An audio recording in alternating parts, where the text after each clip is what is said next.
Dr Karine Kounsevi-Kilola, PhD de l'Université de Stellenbosch en Afrique du Sud, lauréate du prix L'Oréal UNESCO et actuellement chercheuse dans le laboratoire international à Washington DC grâce au financement de la fondation Bill Melinda Gates Foundation.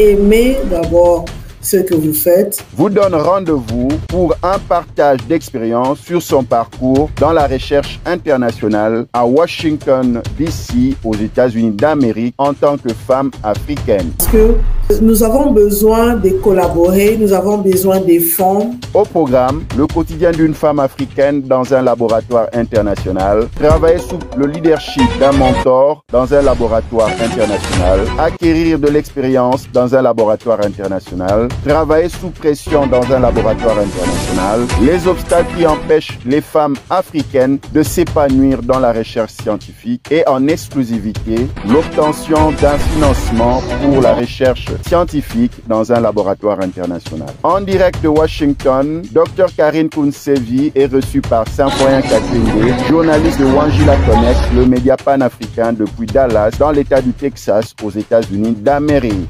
De partout où vous nous suivez, nous sommes ici aux États-Unis d'Amérique avec Karine Kounsevi en ligne. Rendez-vous à 15h juste, heure de Washington, pour un entretien exclusif. Suivez-nous à Kinshasa sur Géopolis TV et sur notre plateforme YouTube Wangila Connect pour ne rien manquer et rejoignez le débat. Wangila Connect, connectez l'Afrique au monde.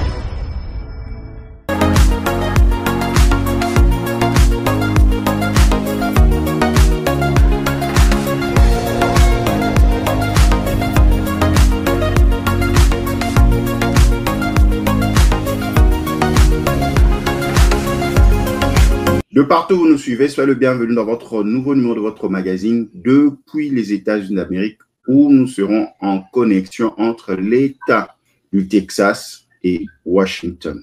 La place de la femme dans la recherche scientifique.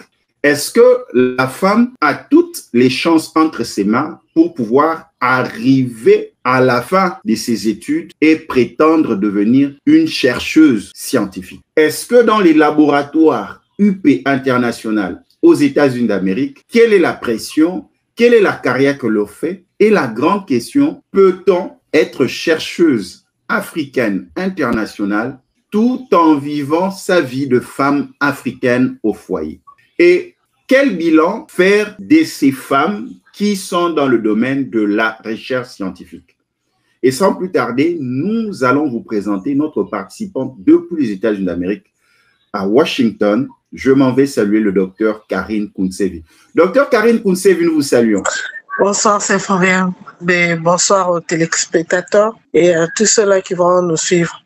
Docteur, un grand merci de nous permettre en tant que média panafricain établi aux États-Unis de pouvoir suivre votre carrière. Nous avons commencé avec vous en Afrique, à l'Université de Stellenbosch, en Afrique du Sud. Et là, vous êtes aux États-Unis d'Amérique dans un laboratoire UP à Washington. Docteur Karine Kounsevi, comment on se sent lorsqu'on passe 2 ans, jour pour jour, dans une institution internationale de recherche aux États-Unis d'Amérique? Merci beaucoup pour votre question. J'aimerais d'abord rectifier, c'est 1 année et quelques mois. D'accord. On se sent épanoui, on se sent, on est de la haute classe, si je peux dire ainsi. Et pour moi, c'est un réel plaisir parce que en venant de l'Afrique, c'est pas donné à n'importe qui d'être dans des grandes institutions aux États-Unis et d'être reconnu. Et fier de moi, quoi. De partout où vous nous suivez, vous êtes dans votre nouveau numéro de votre magazine depuis les États-Unis d'Amérique où nous recevons pour vous Dr Karine Kounsevi.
De retour sur ce plateau numérique, nous sommes en connexion entre le Texas, aux États-Unis d'Amérique, et Washington, où nous recevons pour vous Dr Karine Koussevi. Dr Karine Koussevi, vous êtes PhD et selon nos recherches, s'il faut faire un classement, vous êtes Dr Muyembe, femme, excepté les nombres d'expériences d'années. Ça veut dire que sur le plan scientifique, vous êtes un haut gradé pour l'Afrique centrale aujourd'hui et un haut gradé femme dans le domaine de la recherche scientifique au Congo. Donc pour vous, vous avez comme pendant direct sur le plan diplôme papier, c'est le docteur Muyembe. Docteur Karine Koussevi, qu'est-ce que l'on sent lorsqu'on atteint une telle formation et devenir PhD dans un domaine pointu comme le vôtre? Sans fausse modestie, vous nous parlez de ce que vous ressentez en tant que femme.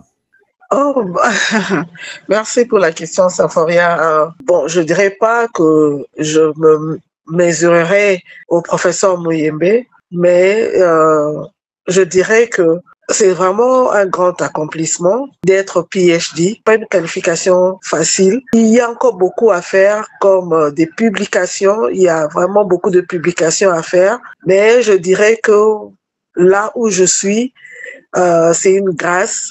Et aussi, c'est avec beaucoup d'efforts, beaucoup de détermination, beaucoup de motivation, de support et, comme je pourrais me répéter, la détermination. Car sans la détermination, je ne serais pas là où je suis. Et moi, j'en suis fière parce qu'il n'y a pas beaucoup de femmes congolaises qui pensent à arriver à ce stade ou à ce niveau d'études. Donc pour moi, c'est une fierté et c'est une fierté congolaise. Docteur Karine Koussevi, comment débute une journée de recherche pour une femme africaine chercheuse dans une institution internationale aux États-Unis? Quelle est la routine, docteur Karine Koussevi? D'abord, ça dépend des institutions, mais normalement, ça dépend aussi des jours. Il y a des jours où tu commences par des réunions, très tôt le matin déjà, les réunions avec les collaborateurs, les réunions avec les étudiants, parce que dans la semaine, on a des jours où nous faisons des présentations,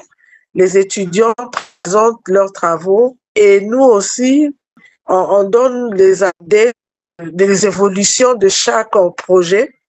Et si vous êtes dans un groupe où il y a des patients, où il faudrait recevoir les échantillons des patients, tu reçois les rapports en fait des cliniques. Mais il y a des jours où tu viens de la maison et tu rentres dans le bureau, tu vérifies s'il y a des emails, il y a des réunions, où il y a des rappels des réunions. Et après, si tu as des expériences à faire, tu organises tes expériences et à la fin de la journée, avant de quitter le bureau, tu vérifies encore tes emails. Et c'est comme ça. Et à la longueur de journée, tu peux avoir des expériences, mais tu as aussi des formations dans la journée.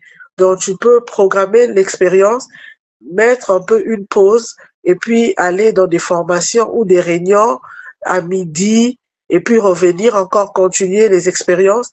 Et il y a des fois, ça te prend jusqu'à tard la nuit. Il y a des fois, tu commences les expériences de 2 jours, tu le commences un jour et la deuxième journée, tu peux finir peut-être à temps. Donc, en tout cas, ce n'est pas du tic au tac, ça dépend. Tu dois bien programmer la journée et la semaine. Donc, pour moi, je dirais que ça dépend.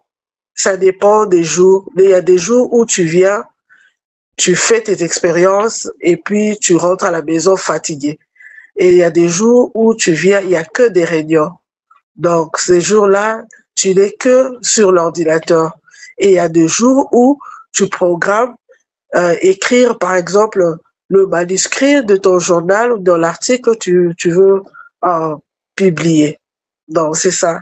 Par rapport au protocole concernant les expériences que vous avez rencontrées dans ces institutions internationales aux États-Unis, comment ça se présente? C'est trop exigeant? Ça vous prend plus de temps? Vous avez rencontré d'autres manières de faire qui vous permettent d'acquérir une nouvelle expérience, d'enrichir votre expérience? Docteur Karine Koussevi. Donc, quand je suis venue, le premier 6 mois, c'est d'abord apprendre dans un nouveau laboratoire. Tu apprends qu'est-ce qu'ils font. Et aussi, quand tu apprends une technique, c'est par rapport à ton projet, par rapport à la question scientifique que tu veux répondre. Par exemple, tu veux connaître le statut des gens, s'ils sont séropositifs ou bien séronégatifs. On va t'apprendre le protocole qui te permettra à faire des expériences qui te donnera la réponse à tes questions. Donc, c'est par rapport à cela que quand je suis arrivée, quand j'ai présenté mon projet, et c'est sur base de ça que j'ai été dirigée au protocole que je dois appliquer. Et après, si tu as le temps d'apprendre autre chose, c'est toujours un acquis, tu pourras toujours apprendre. Et c'est toujours bien aussi d'apprendre comment analyser tes échantillons. Après avoir fait des expériences au laboratoire, tu dois maintenant, les résultats là, tu dois analyser cela.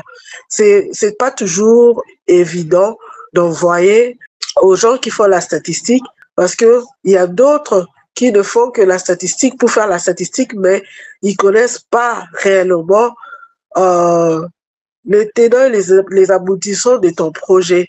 Ils connaissent pas comment est-ce que je veux diriger les analyses pour avoir les résultats que nous attendons. Donc, c'est aussi aux chercheurs de connaître comment faire des analyses statistiques pour pouvoir bien diriger les statisticiens. Donc, dans l'ensemble, je dirais que le protocole, les expériences de laboratoire nous aident à établir les expériences au laboratoire. Quand tu viens avec un projet, c'est par rapport à ce projet-là que tu vas apprendre. Nous allons suivre un élément de la Fondation L'Oréal. Vous le savez très bien, le docteur Karine Koussevi est lauréate du prix L'Oréal UNESCO, un prix prestigieux. Le message que la Fondation L'Oréal partage pour avoir plus de femmes dans le domaine de la science. Subsaharienne de femmes for Women in Science, pour les femmes en sciences. C'est donc la 15e année que nous sommes en Afrique subsaharienne pour célébrer et donner des prix à de jeunes talents, à de jeunes femmes scientifiques pour leurs travaux qu'on considère exceptionnels, pour leur qualité de scientifique exceptionnelle. Et donc, cette année, nous faisons chaque année la cérémonie dans un autre pays. Cette année, nous sommes au Bénin, à Cotonou, pour célébrer 30 jeunes femmes exceptionnelles. Les critères sont la qualité de la recherche scientifique, mais aussi leur parcours, leur capacité à être résiliente, persévérante et de vouloir redonner à la société, de s'engager dans la société pour les femmes en sciences. Le prix For Women in Science pour les femmes en sciences existe depuis de 25 ans et malheureusement ça ne va pas s'arrêter parce que le nombre de femmes scientifiques est toujours trop peu élevé, et particulièrement le nombre de femmes scientifiques dans un poste de responsabilité. Vous savez aussi qu'en Afrique subsaharienne, en général, il y a moins de scientifiques, juste 2,5% des scientifiques dans le monde sont des chercheurs ou chercheuses africaines. Donc nous avons encore beaucoup de travail pour encourager des femmes scientifiques à rejoindre nos cohortes, des femmes scientifiques d'excellence, mais en général d'encourager la recherche scientifique en Afrique. Ils partent avec une petite somme d'argent qui leur permet, donc avec une somme d'argent qui leur permet de faire des projets, de poursuivre leurs études, lancer des projets de recherche, des travaux, etc. Donc, et elles sont également à ce 10 à 15 000 euros, mais elles ont également un entraînement pendant une semaine. Ils avaient ce qu'on appelle un leadership training, donc une formation aux qualités de leader, à la négociation, le management, la prise de parole. Elles ont aussi été sensibilisées aux obstacles qu'ils vont rencontrer dans leur carrière parce que femmes, les discriminations, les stéréotypes, le biais et comment y faire face. J'ai découvert ce prix parce que j'avais besoin de financement. Donc il fallait postuler sur la base de l'innovation, des recherches qu'on menait. Donc j'ai eu l'audace de le faire et puis ça a payé.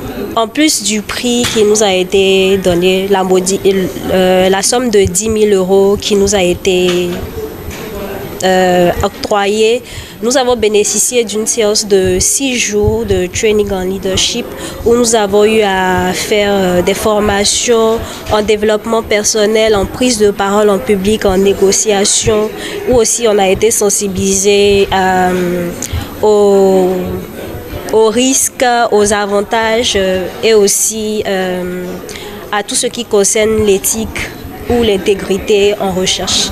Je suis vraiment contente et fière de moi et je remercie L'Oréal UNESCO pour les femmes et la science de m'avoir sélectionnée parmi ces lauréates cette année, et ça me permet aussi de réitérer mon engagement afin d'être plus productive et puis, comme on dit, de travailler, toujours travailler et encore travailler. Je fais mes études sur la génétique et la sélection des bovins de race Goudali.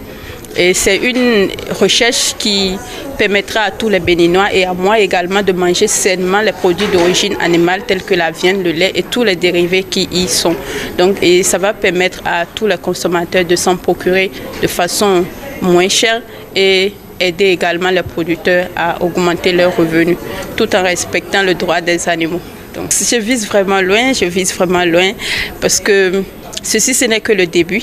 Ce n'est que le début et ce n'est pas la première ni la dernière, parce que mon ambition c'est de façon internationale et ça a déjà commencé. Ça c'est un prix international et ça me permettra également et ça m'ouvrira plusieurs portes, parce que gagner ce prix, c'est comme si, quand je l'écris tout à l'heure sur mon CV, on le voit, c'est comme si, non, elle est capable, elle peut recevoir notre prix encore. Donc, ça va me permettre d'avoir de façon internationale des prix et ça va me permettre de continuer mes études. Parce que mon objectif, c'est pas de prendre cet argent et aller m'acheter de nouvelles pailles. Non, c'est juste de retourner dans le laboratoire et acheter ce qu'il faut pour mes activités et continuer à aider les éleveurs qui sont dans le besoin, dans le milieu rural. De partout où vous nous suivez, vous êtes dans votre nouveau numéro de votre magazine depuis les États-Unis d'Amérique, où nous recevons pour vous Dr Karine Kounsevi.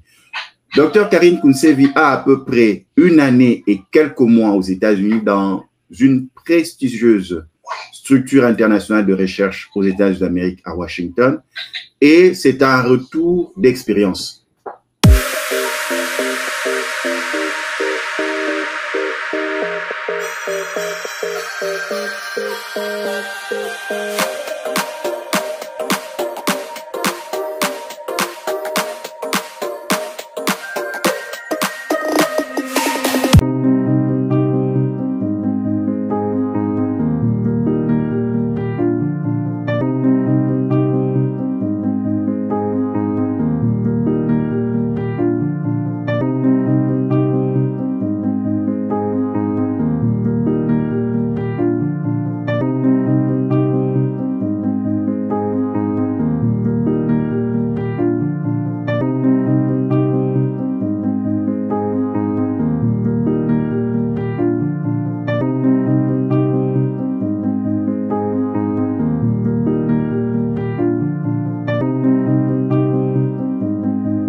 Vous êtes aux États-Unis, vous apprenez, vous avez à peu près 1 année et quelques mois. Si nous arrondissons, ça vous fera à peu près 2 ans sur le sol américain. Comment se passe l'encadrement que vous recevez et dans quelles conditions ça se passe? Quand on a un mentor, tu dois suivre ce que ton mentor te dit. C'est pas exactement étudiant et professeur, mais on te laisse quand même des moments où tu dois apporter ton idée, et c'est pas cette idée-là que vous discutez avec ton mentor. Il y a des moments où ton mentor veut vraiment savoir où est-ce que tu veux en venir quand tu proposes un projet. Quand on était étudiant, tout vient de ton mentor. le projet vient de ton mentor, les techniques viennent de ton mentor et aussi ton mentor t'enseigne comment est-ce que tu dois apprendre, comment utiliser les protocoles ou bien les techniques. Mais quand tu es docteur et que tu as un mentor, c'est différent du moment où c'est toi, tu peux emmener ton projet, vous discutez, ou bien ton mentor aussi emmène le projet et vous discutez ensemble. Il te dit, j'aimerais que tu puisses me concevoir un protocole pour que nous puissions arriver à ces résultats. Donc, tu conçois les protocoles du début jusqu'à la fin et il discute avec vous. En ce moment-là, il veut voir réellement si tu peux être indépendant du début jusqu'à la fin, concevoir un projet à partir de ce qui a été publié. Tu as des idées, d'autres publications, et vous venez vous discuter de cela. Je pense que c'est plus, on te donne plus la responsabilité pour devenir indépendant demain. Donc c'est plus simple. Votre mentor, c'est une femme ou un homme? Elle est européenne, américaine ou africaine? C'est une femme américaine, je crois, elle est de l'Israël. C'est pour sa première fois de pouvoir diriger une femme africaine ou bien elle a déjà eu affaire à des Africains? Non, c'est pas pour la première fois. C'est une personne qui a déjà travaillé en Afrique aussi et elle a aussi dirigé les Africains avant. Au niveau exigence, comment vous gérez le stress, la pression du travail parce que ça doit être pesant de fois? En tout cas, le stress a toujours été là parce que le rythme de travail n'est pas toujours le même. Ici, tout est accéléré par rapport à la manière dont les choses se passent ici. C'est très rapide et c'est très compétitif. Vous êtes dans un milieu très compétitif et nous sommes un peu, je crois qu'on est un peu lent dans notre façon de faire en Afrique, mais ici, c'est vraiment rapide. C'est chaque semaine que tu dois donner le rapport, ce que tu as fait de nouveau, ce que tu as fait de plus sur ton projet. Donc, c'est vraiment spécifique et il y a vraiment la pression, il y a trop de pression. Mais vous, en tant que chercheuse africaine congolaise, épouse et mère, comment ça se passe? Comment vous jonglez? Parce que vous êtes dans l'exigence du résultat scientifique et vous êtes aussi dans les obligations en tant que femme au ménage. Oui, je dirais que ça, c'est pas facile. Il faut avoir un partenaire compréhensif. Moi, mon mari comprend que je suis une femme à la recherche, je suis dans la recherche, donc il y a des moments où tu travailles tard, il y a des moments où tu travailles, tu finis tôt, mais je fais de mon mieux. Quand je sais que j'ai des deadlines, il y a des jours où je travaille, j'arrête, je rentre à la maison, je m'occupe de ma famille et quand les enfants dorment, quand j'ai fini de m'occuper de ma famille, je reprends encore mon ordinateur et je continue mon travail. Et tellement que j'ai eu à travailler souvent la nuit, je crois que je deviens productive plus la nuit que dans la journée. Dans la journée, je fais les expériences au laboratoire, mais quand il s'agit de penser, je préfère travailler même la nuit quand les enfants dorment, tout le monde dort à la maison et moi je suis debout. Je suis en train de réfléchir. C'est là où j'ai des inspirations. Je recherche dans l'ordinateur et c'est pas facile, mais on fait quand même un effort d'être en même temps femme au foyer et en même temps femme aux sciences.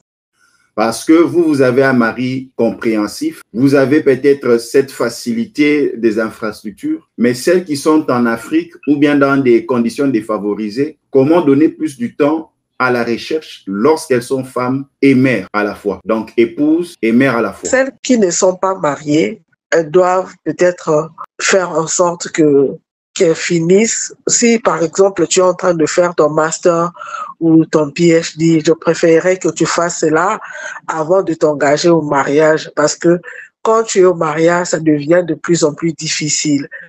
Mais moi, je dirais que ça demande toujours que tu puisses avoir quelqu'un qui te soutient dans ce que tu fais. Parce que si tu n'as pas un partenaire qui te soutient, ça devient difficile. Ton mari vient, tu n'as pas préparé, tu n'as pas encore préparé, tu l'as comme nos maris africains, et ça devient très difficile. Donc, pour moi, le mot-clé, c'est la compréhension dans le couple et puis la communication. Et si la personne avec qui tu partages ta vie t'aime vraiment, et cette personne-là aimera aussi ce que tu fais. Et je pense que vous pourrez toujours trouver un terrain d'entente pour pouvoir sauter ces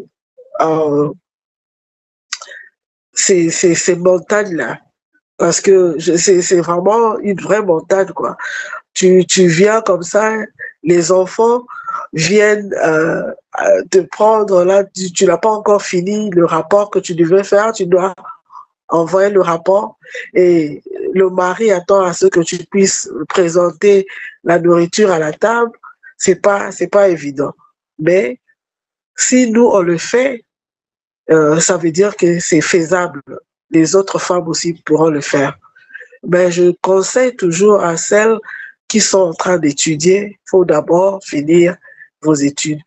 Et pour répondre à votre question où vous avez posé, si c'est parmi les difficultés qui font en sorte que les femmes ne puissent pas peut-être aborder cette carrière, tu vois, il n'y a pas seulement la science. Il y a aussi des femmes pilotes, il y a aussi des femmes médecins, il y a aussi des femmes qui font beaucoup plus d'autres carrières. Mais comment est-ce qu'elles s'en sortent? Donc, pour te répondre, je dirais, c'est aussi une des raisons, mais je ne pense pas que c'est la vraie raison. La vraie raison pour nous, ça serait peut-être le manque de soutien. Ça serait peut-être la vraie raison, mais la vraie raison n'est pas parce que on n'est pas en mesure de nous départager entre le travail et le foyer. Docteur Karine Kounsevi, nous allons suivre un second élément par rapport à la femme dans la science. Nous revenons après ceci. De cette jeune dame, fierté de toute une nation. Elle fait partie des rares femmes béninoises qui excellent dans le domaine scientifique. Son rêve est de voir une Afrique sans bactéries résistantes aux antimicrobiens. Ses travaux lui ont d'ailleurs valu d'être lauréate du prix Jeune Talent 2023 L'Oréal UNESCO pour les femmes et la science de l'Afrique subsaharienne. Kafayat Fabiyi, puisque c'est d'elle qu'il s'agit, est en fonction à l'unité de recherche en microbiologie appliquée et pharmacologie des substances naturelles, URMAFA de l'université d'Abomey-Calavi. Focus sur le parcours de cette doctorante. Déjà toute petite, elle rêvait de sauver le monde. En grandissant, je voulais devenir médecin afin de soigner les gens ou même apporter un remède au sida. Un rêve nourri et entretenu au fil de ses années d'études. Aujourd'hui, âgée de 27 ans, Kafayat Fabiyi fait partie des femmes qui ont fait leur place dans les disciplines scientifiques, encore trop souvent associées aux hommes. Ma devise, c'est beaucoup plus travail, persévérance et discipline. Titulaire d'une licence en analyse biomédicale et d'un master de recherche en microbiologie moléculaire et médicale, elle est actuellement doctorante en microbiologie à l'école doctorale Sciences de la vie et de la terre de l'université d'Abomey-Calavi. Ses travaux de recherche portent sur la résistance aux antimicrobiens. La résistance aux antimicrobiens, en effet, est un problème de santé mondial maintenant, puisque l'OMS estime que si rien n'est fait d'ici 2050, la résistance aux antimicrobiens causerait 10 millions de décès par an. J'ai décidé de travailler principalement dans l'écosystème du lac Nokoué.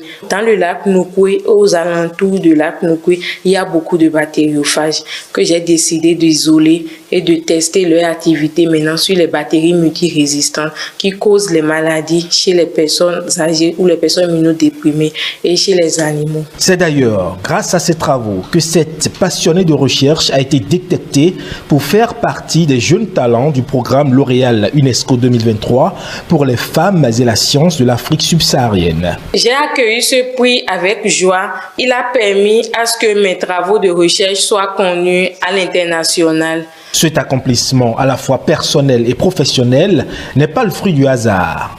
Son mentor en est aussi l'artisan. Quand je regarde le parcours de Cafayat, je peux me dire que la résilience, que l'effort constant et surtout la volonté d'y arriver sont en fait les moteurs de toute réussite. En travaillant avec la femme, je suis obligé de prendre en compte l'aspect familial. Ça ne sert à rien qu'elle soit une excellente scientifique, mais que au niveau familial, elle soit un échec. Je n'aurais pas atteint mon objectif. Avec le prix Jeune Talent 2023 L'Oréal UNESCO, c'est l'Urmafa de l'université d'Abomey-Calavi qui est désormais en pole position. Tout de suite, ça crée une saine émulation parce que ça montre aux autres femmes qu'elles sont capables d'y arriver. Et derrière, ça va lui permettre de faire une thèse formidable. Comme quoi, la science n'est pas qu'une affaire d'hommes, même si, à l'heure actuelle, l'UNESCO estime que moins de 30% des chercheurs dans le monde sont des femmes. De partout où nous suivez, nous sommes en connexion entre Washington et Texas, où nous recevons pour vous le docteur Karine Kounsevi.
Quels sont les conseils que vous pouvez donner à d'autres femmes qui sont dans la recherche, mais qui ont du mal à recevoir des financements? Parce que là, la preuve, vous étiez à l'université de Stellenbosch, grâce à un financement, vous êtes maintenant aux États-Unis d'Amérique pour continuer vos recherches.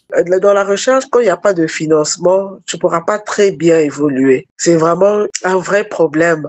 Tu ne pourras pas acheter les réactifs ou bien les produits dont tu as besoin pour tes expériences au laboratoire. Tu dois avoir un salaire. Tu ne fais pas autre chose que les études. Tu dois avoir la bourse parce que si tu ne travailles pas, il y a d'autres étudiants, le master ou le PhD à temps partiel et ils font autre chose pour avoir de quoi se soutenir.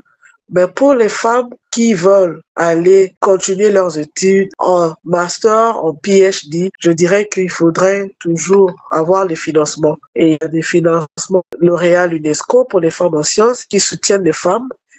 Et il y a beaucoup d'autres financements, des institutions. Il y a aussi des organismes internationaux. Et il y a aussi des gouvernements qui soutiennent. Donc, moi, j'encouragerais toujours les femmes qui veulent continuer de trouver des financements d'abord. Docteur Karine Kounsevi, beaucoup pensent qu'avec la grandeur de votre parcours, vous avez aussi reçu l'aide des institutions de la RDC, l'aide du gouvernement congolais pour votre parcours? Non, non, je n'ai pas reçu l'aide du gouvernement. Je n'ai rien reçu comme aide du gouvernement. Je ne sais pas si les gens se sont trompés peut-être, mais je n'ai pas reçu des financements du gouvernement. Tous mes sponsors viennent des États-Unis. Il y avait le premier projet que j'ai fait pendant mon PhD. C'était un projet financé par les Américains, le NIH. Et puis, il y avait aussi des projets qui étaient financés par l'État sud-africain. Ils ont une organisation qu'on appelle NRF. C'est une organisation sud-africaine. Et puis, il y avait aussi la bourse de l'université. En dehors de ça, il y avait aussi la fondation Bill et Melinda Gates. Mais à part ça, je n'ai pas été soutenu ou bien reçu l'argent du gouvernement. Mais pourquoi les gens disent ça? Parce que lorsqu'on vous a remis le prix L'Oréal UNESCO, ce prix prestigieux, il y avait la présence de la première dame, la distinguée première dame, maman Denise Nyakero, qui vous avez rencontré. Les gens se posent la question que vous avez eu l'argent parce que maman Denise Nyakero était là. Distinguée première dame, maman Denise Nyakero était venue nous remettre le prix pour nous encourager. C'était L'Oréal, l'UNESCO, qui avait invité la première dame tellement qu'elle a aussi sa fondation qui soutient les jeunes filles. Et j'étais la première Congolaise à recevoir ce prix depuis l'existence de ce prix. Donc, c'était plus pour ça qu'elle était venue. Elle n'était pas venue pour me donner de l'argent, non. Donc, ce sont des fausses rumeurs. C'est pas une vérité, c'est une fausseté. Docteur Karine Kounsevi, nous sommes en train d'aller, nous parlons du prix L'Oréal UNESCO. Et en dernier cas, vous avez aidé une jeune dame à pouvoir atteindre son rêve dans ce processus. Est-ce que vous pouvez nous partager cette expérience? Comment c'est arrivé? Merci pour la question. En tout cas, pendant la remise de notre prix en 2019, et on a été formé comme ambassadrice du prix de L'Oréal UNESCO, Young Talent. Et depuis lors, il y a beaucoup des femmes congolaises, africaines qui m'ont contacté pour les aider à faire la demande de la bourse. Donc, j'ai aidé, je crois qu'à cette période-là, il y a Madame la ministre Raissa Malou qui m'avait aussi contacté pour pouvoir aider les femmes dans le STEM de recevoir. Et ce que je faisais, j'accompagnais les femmes plus pour leur donner les idées, comment répondre aux questions, comment écrire des lettres de motivation, comment remplir la demande d'application, et quels sont les mots qui vont être dans la demande d'application. Et ce que j'ai fait, j'avais fait aussi à l'université de Stellenbosch, il y avait, je crois que c'est 2 femmes qui m'ont contacté. Il y a une ougandaise et une zimbabwéenne. Et les 2, il y avait aussi des Sud-Africaines parce que je n'étais pas la seule à cette époque-là. J'étais avec une autre zimbabwéenne qui avait aussi reçu le même prix que moi dans l'institution où nous étions. Alors, on faisait des séances, des questions-réponses. Nous avons fait des présentations et après, il y avait certaines de ces filles-là qui nous ont suivis et qui nous ont posé la question si on ne peut pas les aider de manière proche. Alors, ce que j'avais fait, j'ai accompagné ces filles-là l'Ougandaise avait reçu, je crois, pour 2023 ou 2022, si je ne me trompe pas, et la Zimbabwéenne a reçu celle de 2024, comme ça, oui, de cette année, effectivement.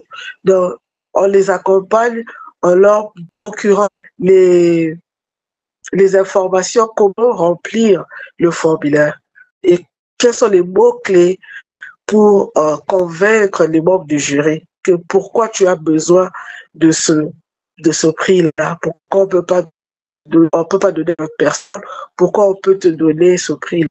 Donc, le prix L'Oréal pèse dans un dossier pour recevoir des financements en tant que chercheuse internationale. Oui, ça pèse. C'est vraiment un prix qui nous a ouvert beaucoup de portes. C'est comme un débat, en fait. Ça attire d'autres prix. C'est déjà un prix qui est renommé. Et quand tu es déjà parmi les lauréates, tu as déjà un parcours international parce que c'est un prix international. Qu'est-ce que ça te fait souvent lorsque tu vas dans des sphères élevées, L'Oréal, UNESCO, recevoir de fonds, mais voir qu'il y a peu de femmes congolaises qui connaissent ce circuit-là? Qu'est-ce que ça te fait? Tu te dis que c'est un manque à gagner, or vous pouviez être nombreuses à faire cela pour élever encore plus haut la vision de la femme congolaise en particulier et de la femme africaine en général? Bon, je dirais que j'aimerais que les chercheuses congolaises puissent aussi recevoir ce prix-là parce que on ne trouve pas beaucoup de chercheurs d'abord congolais dans les conférences où nous allons et nous, des femmes congolaises.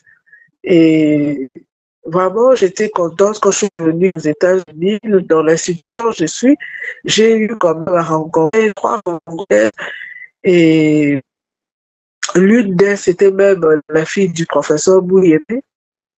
Et moi, j'étais vraiment fière parce que nous voulons avoir beaucoup plus de femmes dans le STEM, dans le domaine de recherche.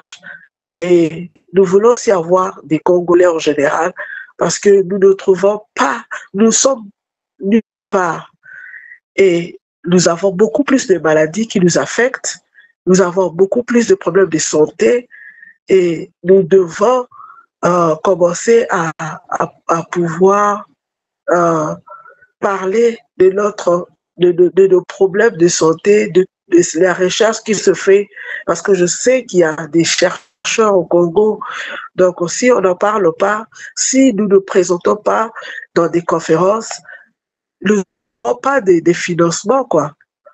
Pour moi, je pense que une bonne chose que les femmes puissent appliquer pour L'Oréal, mais s'il n'y a pas d'information, ils ne pourront pas appliquer. Donc, une des choses que moi, je voulais faire en rentrant au Congo, c'était plus des nouvelles de les femmes dans la recherche sur ce prix-là. Donc, c'était plus pour parler de ce prix de L'Oréal. Nous allons à la régie suivre un élément par rapport à la place de la femme dans la recherche scientifique et nous revenons après. Je m'appelle Marion Chambon, je suis pharmacienne et doctorante en 3e année de thèse à l'Université de la Polynésie française. J'ai commencé mes études à l'Université de Saint-Étienne, l'Université Jean Monnet, avec une première année en études de santé. Ensuite, j'ai fait mes études de pharmacie à Lyon et j'ai enchaîné avec un Master 2 en polymères et principes actifs d'origine naturelle à l'Université de Nantes. Et actuellement, je suis en thèse donc, à l'UPF et je vais soutenir d'ici début 2025. Donc, le but de ma thèse, c'est d'étudier 5 plantes polynésiennes.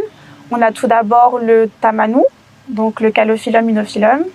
On étudie aussi le tiaré, les fleurs de tiaré, donc le Gardenia tahitensis, les racines aériennes de Ficus prolixa, le aura, les feuilles vertes de tohu, qu'on appelle aussi Cordia subcordata.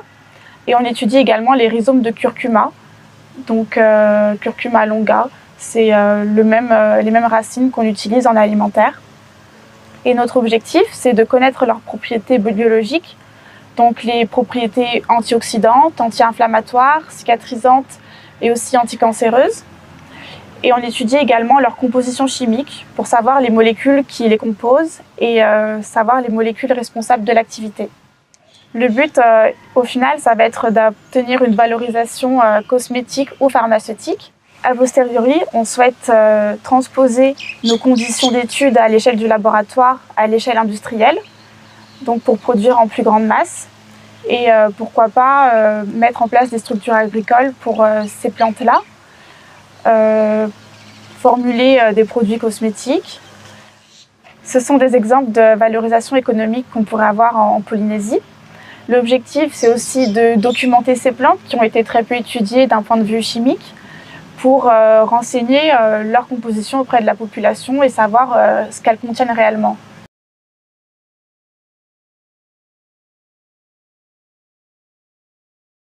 Donc la Fondation L'Oréal et l'UNESCO s'engagent pour les femmes, pour les soutenir et les valoriser.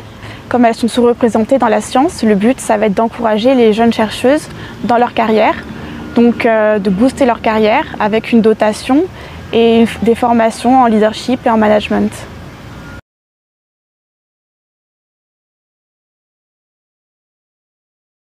Pour moi, remporter ce prix, c'est un accomplissement.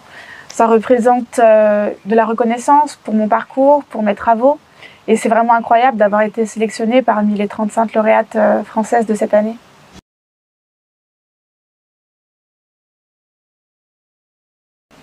J'aimerais poursuivre dans la recherche, donc toujours dans le même domaine sur les plantes et leur activité et leur composition chimique. Et pourquoi pas continuer à voyager en Europe ou ailleurs et tester de travailler dans le domaine privé.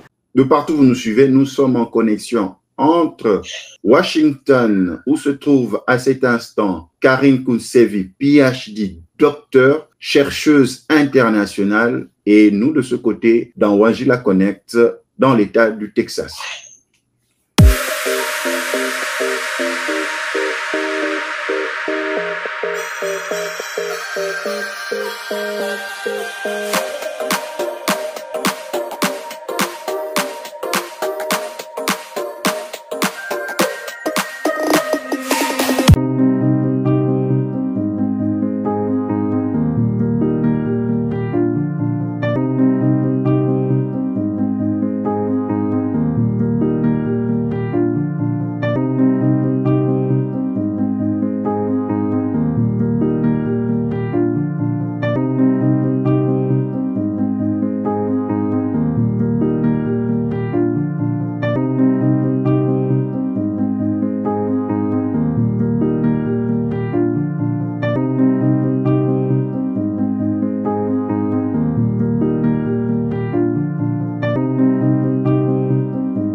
Karine Kounsevi, nous prenons la dernière ligne droite de nos échanges.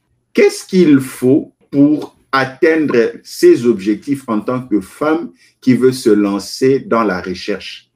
Est-ce que avoir tous les moyens nécessaires suffisent pour ne pas abandonner? Je dirais que c'est la motivation qui manque à ces personnes-là, parce qu'il y a la motivation et la détermination. Parce que pas un chemin facile, les gens peuvent voir comme si c'est un chemin facile, mais c'est pas un chemin facile. Tu dois être déterminé et être soutenu. Tu dois être soutenu moralement, financièrement, physiquement, mentalement. Tu dois être aussi soutenu et la prière, parce que on peut vouloir faire des choses, mais si Dieu ne permet pas, on ne pourra pas aussi continuer. Donc, il y a aussi un facteur de financement dans notre pays surtout. Les gens peuvent minimiser ou bien ne peuvent pas prendre peut-être la recherche scientifique au sérieux. Mais si nous avons des bons financements, vous verrez, il y aura beaucoup de gens qui pourront intégrer ou bien faire la recherche scientifique, surtout les femmes. Parce que nous, les femmes, on se dit toujours que, bon, on va se marier, après on va avoir des enfants, après, et les parents aussi, quand les parents élèvent les femmes ou bien les filles, les parents doivent encadrer ces filles-là, soutenir leurs rêves, et si elles ne sont pas soutenues, elles ne pourront pas continuer. Donc, il y a aussi le facteur de soutien familial, il y a un facteur de la personne elle-même, la motivation, la détermination de cette personne-là. Docteur Karine Koussevi, vous avez commencé les études, vous aviez peut-être 18 ans, 19 ans, 20 ans. L'âge passe, tu n'auras pas de prétendants. Est-ce que ce n'est pas aussi cet esprit psychologique? À 30 ans, avant 30 ans, je dois avoir un enfant, mais je n'ai pas d'enfant, je continue la recherche, Est-ce que ce n'est pas aussi ces facteurs-là liés à la femme africaine, de culture africaine, qui l'empêchent d'avancer? Parce qu'une Européenne peut se dire enfant ou pas enfant, moi je fais la recherche. C'est aussi aux parents de bien soutenir les rêves de leurs filles. Parce que si les parents ne font pas la pression à leur fille de se marier, et la fille ne pourra pas abandonner son parcours pour aller se marier. Donc, il y a ce facteur-là de soutien familial qu'il faudrait aussi y penser. Parce que moi, je dirais que mes parents n'ont jamais fait la pression. Ils ont soutenu mon parcours. J'ai été soutenue par mon père et ma mère. Et aujourd'hui, je suis aussi mariée parce qu'il y a eu un moment où je fais un break. Je suis pas break, arrêter tout, mais j'ai quand même eu à avoir une relation. J'ai eu le temps de me marier et avoir des enfants pendant que je faisais ma recherche. Donc, pendant que j'étais en train de faire mon doctorat, j'ai eu mes 2 enfants. Donc, c'est quelque chose qui peut influencer, mais si les parents apportent leur soutien à leur fille, je pourrais dire que ce facteur-là va vite s'enlever dans leur tête et ils vont continuer. Et il y a la deuxième chose, je dirais, c'est l'absence des modèles. Parce qu'aujourd'hui, on ne voit pas des chercheurs femmes qui se présentent. Parce que quand il n'y a pas de modèle, tu vas te dire, bon, de toute façon, j'ai jamais vu une femme congolaise chercheur. Pourquoi moi je veux continuer? Laisse-moi faire autre chose, ou bien laisse-moi me marier, ou bien laisse-moi aller faire le business. Donc, c'est pourquoi il faudrait qu'il y ait beaucoup plus de soutien pour que les femmes viennent viennent embrasser cette carrière. Parce que s'il n'y a pas de soutien, il n'y aura pas de femmes. Docteur Karine Koussevi, vous avez participé à une série de réunions, de conventions, des ateliers. Comment ça se passe? Qu'est-ce que vous recevez de ces ateliers, de ces conférences? Premièrement, j'ai été invitée, on appelle ça Association of Clinical Oncology aux États-Unis. Donc, c'est une association des oncologistes, des médecins oncologistes. La conférence pour implémenter des interventions, de nouvelles interventions pour les personnes, ou bien nouveaux traitements des personnes, surtout plus des femmes vivant avec le cancer du sein. C'était plus un moyen de chercher à implémenter le contrôle de qualité et comment prendre la gestion de ces femmes-là qui ont la maladie, qui ont le cancer de ça. C'était une réunion où je devrais présenter au nom des chercheurs africains qui sont en Afrique du Sud et qui n'ont pas pu venir. Donc, je devais présenter le projet. C'est un projet qui n'est pas encore publié, donc je ne peux pas être en train de donner tous les détails, mais en gros, c'était sur l'implémentation des interventions des inhibiteurs de l'enzyme aromatase et pour les femmes qui souffrent de cancer du sein. Donc, c'était plus ça. Et puis, on avait fait une étude où on devrait voir les femmes qui souffrent de cancer du sein ont toujours des problèmes, des pertes, problèmes des os, en fait, les os. C'est dans ce sens-là que nous avons eu à faire cette étude, mais on a toujours besoin de faire des soutiens pour recruter plus de gens et pouvoir continuer une étude prospectrice.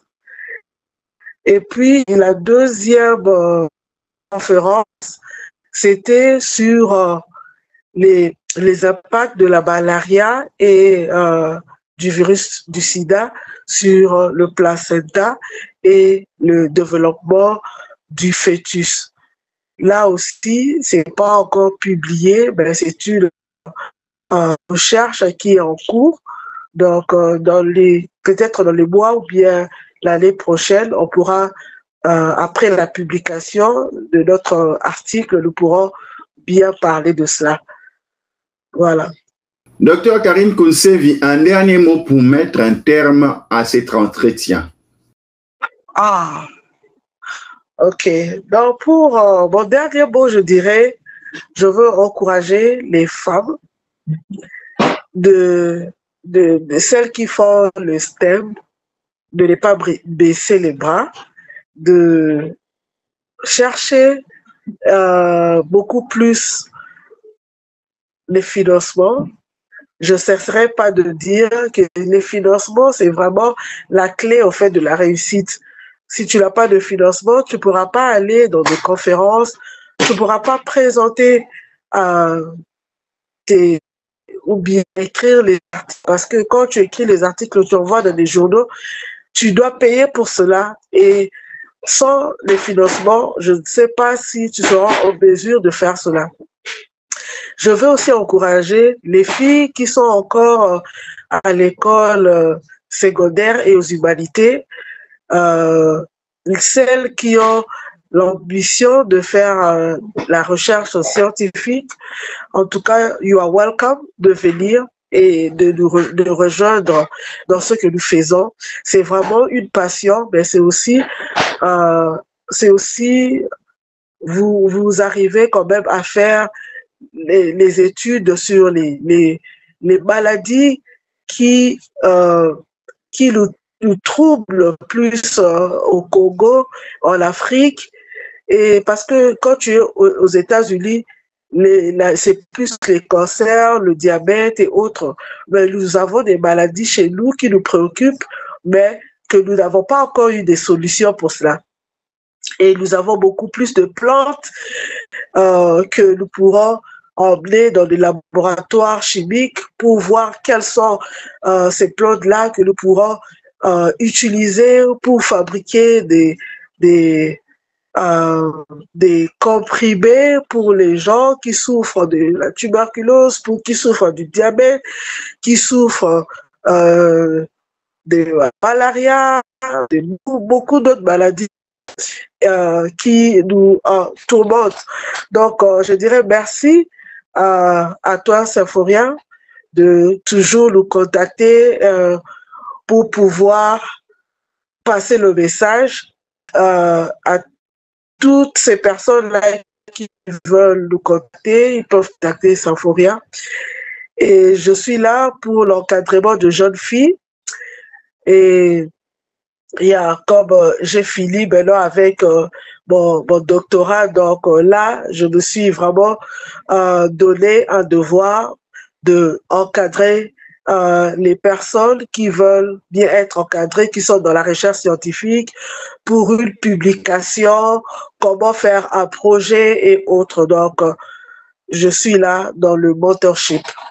Un grand merci, Dr Karine Kounsevi. Je vous en prie. De partout où vous nous avez suivis, nous étions en connexion avec Washington aux États-Unis d'Amérique et l'État du Texas, toujours aux États-Unis d'Amérique, pour recevoir Karine Kounsevi, docteur PhD, qui est dans la recherche scientifique dans une structure internationale à Washington. Restez branchés à nos programmes. Que Dieu vous bénisse. À la prochaine. Ciao.